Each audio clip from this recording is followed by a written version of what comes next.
Hello YouTube, Phil in Florence. Can I ask you a question? Do you have a Weber Smoky Mountain smoker?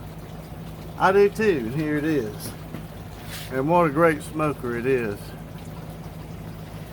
Before I purchased this smoker, I'd probably watched 25 YouTube videos of people doing modifications on their Weber Smoky Mountain smoker. And some of them were putting bolts on the vents, top and bottom, replacing the door with a nice stainless steel door from Cajun Bandit, putting casters on the legs to roll it around, adding these nice handles on the side to lift it up or either roll it around, and those were nice. I even added another little deal over here, just put a bolt through that garage door handle so I could clip on a clip that held my Stormworks. You know, there's different ways to do that, but all those were nice. But the top mod that I did to this smoker was that lid hinge, and you all know the lid hinge by now if you've been around YouTube, and that's probably the #1 mod you could do to a Weber Smoky Mountain smoker. Up until now, I have one more mod that's better than that. You know, I've watched probably 100 YouTube videos with people using their Weber kettle. You know, so many different setups with a kettle, and so many accessories.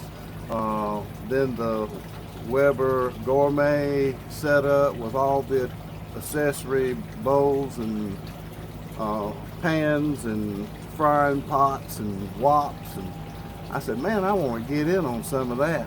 Then I saw them use the slow and sear, and I just had to have me some of that action.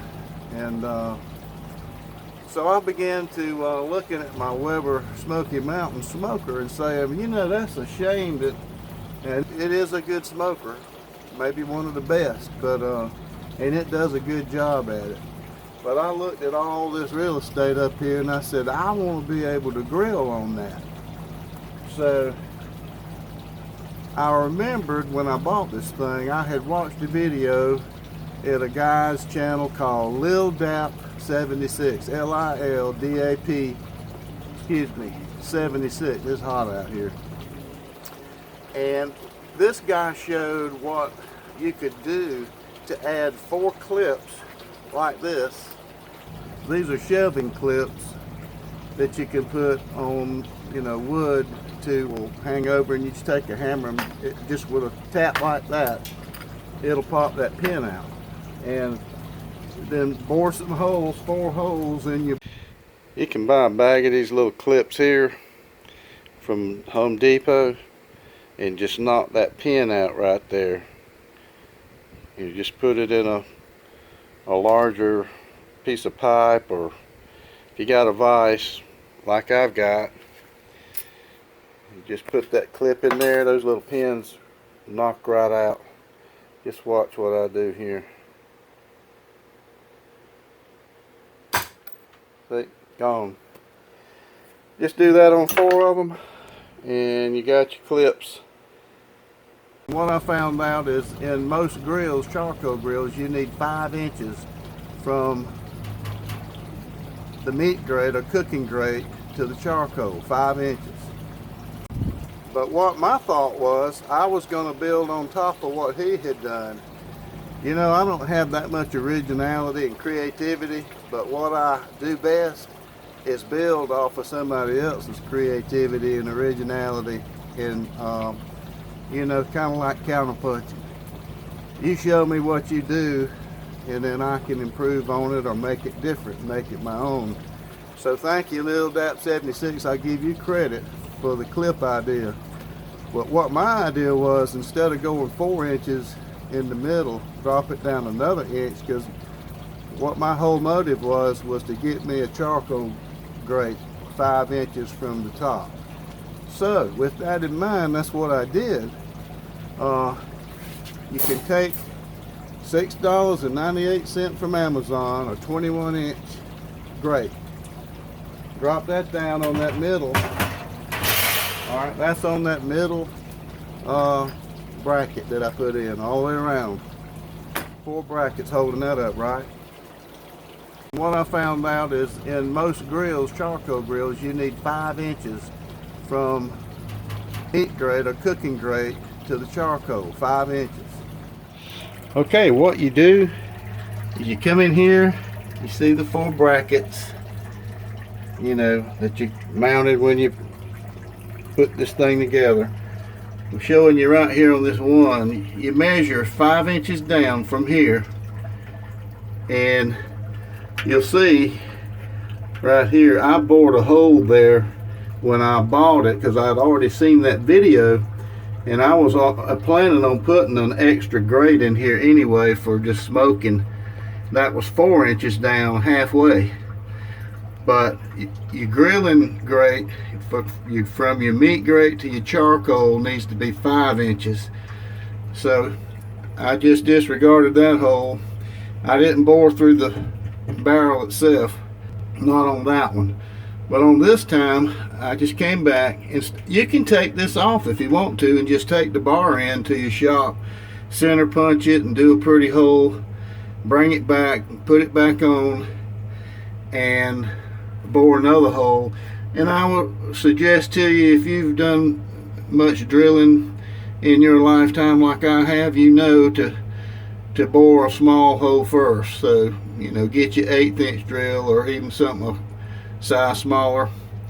Bore your first hole 5 inches down and measure from the top of this down 5 inches, and that's where you want the top of this to be, and mark it, and then pop your small hole in, and then pop your 1/4 inch hole in, and do that on each location.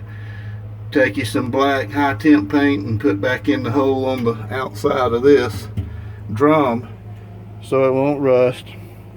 That's what I did, and it works out just fine. Then you have a middle bracket on each one for that new 21-inch grate to sit on, and that's all there is to it. It's not a hard job. Now if you're not used to working with your hands and, you know, stuff like that, you can get your brother-in-law to do it. But it is not hard. If you've got a drill, make sure you get some new drill bits, because that's hard stuff to drill. And pop those holes in there, put your little paint up on the hole, put your brackets on, tighten them up, and that's it. You won't ever have to do anything else. And then that new grate, the 21-inch grate, look at there, sits right on it. It can't come off. See? That's perfect size. That's the only one I could find actually online, is at Amazon for $6.98. So that's the way that works. That's really all the work there is in that thing. Also, I use this, put some aluminum foil on your water pan, and you can just use that as a catch, a grease catch, ash catch, grease catch, whatever, just like we already do sometimes. I haven't used it yet, so I'm gonna have to learn how to adjust the vents. You know, now grilling's no problem. You just open up the vents and go to town on grilling, and that's mainly what I'm doing as far as is to grill.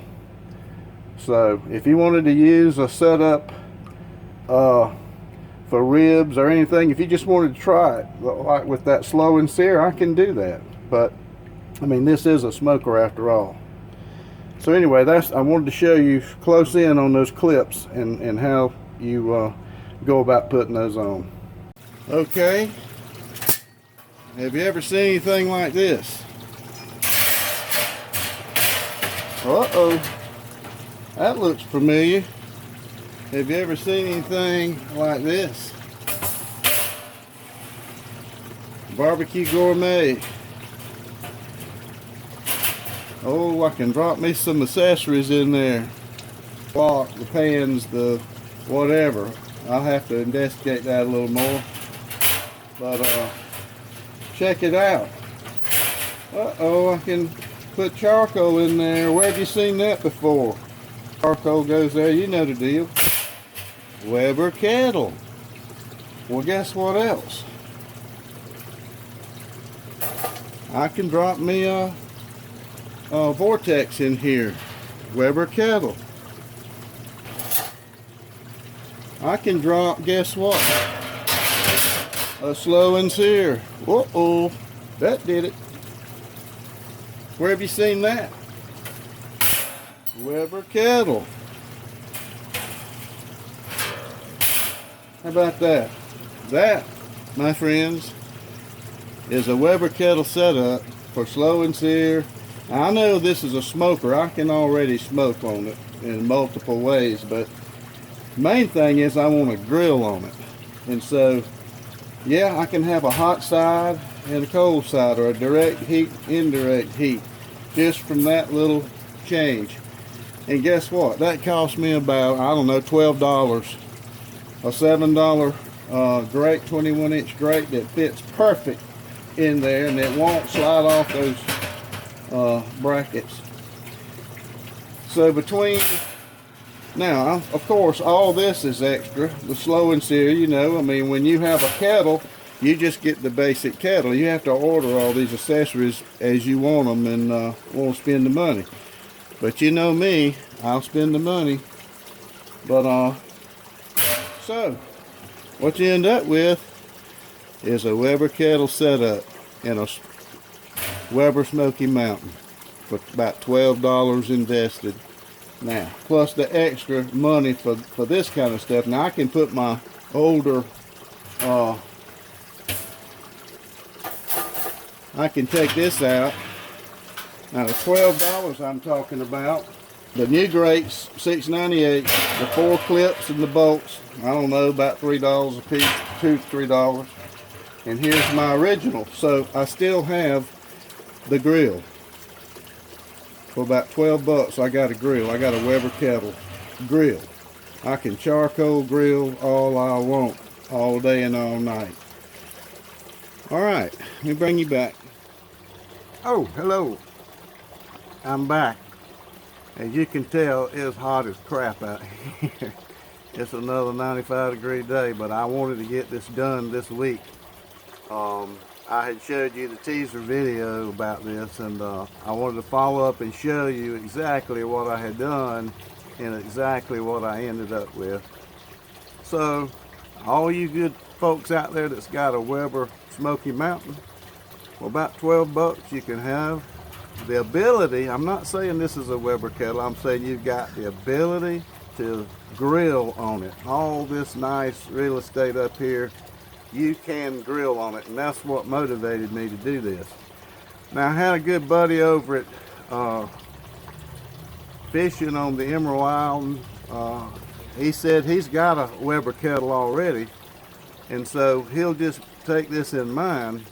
But what I'd say for all of you that already have a Weber kettle and a Weber Smoky Mountain, how about during holidays or during a party situation when you need more space to grill more hamburgers and hot dogs or chicken or whatever, and you're grilling, well, if you put $12 into your Weber Smoky Mountain, and you won't have to tell your brother-in-law to bring his grill over, you'll already have 2 grills. And you saw how fast. I mean, it's already built in. All you have to do is drop that 21-inch grate in there and you're ready to grill. You're ready to build your fire. There's no extra work. So all of you that have a Weber Smoky Mountain and you don't have a Weber kettle, this is a no-brainer. I would do it in a heartbeat. That's my video. I wanted to follow up on that teaser video last week or the other day and show you what I've got. And so I wish you luck. If you carry through with this and modify your WSM, let me know. I'd like to know if this was worth the effort. It was for me, but I hope a lot of you will follow up on this and make a grill a combination. See, you'll have a a hybrid. Nobody else has, but just a few people. So good luck to you, and until next time, Phil and Florence, cheers. You too, T. Roy, cheers. Iced tea with lemon.